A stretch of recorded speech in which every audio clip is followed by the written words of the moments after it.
Tere kallid PP huvilised! Nüüd on jõudnud kätte taas see aeg, kus te võite saata meile oma sahtlisse ja sahtlist väljaspoole kirjutatud laule, et neid siis koos PP-l laulda. Aadress on band@viivipäev.com, kuhu me ootame teie helisalvestusi ja laululehtesid koos sõnade ja akordidega.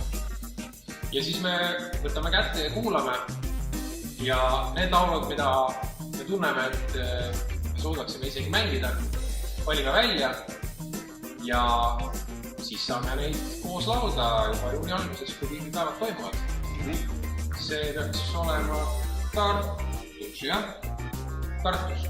Ja, see on täitsa Moskva läheb. Nii et hurraa! Ilusat filmi jätkub teile. Head isu. Jämme.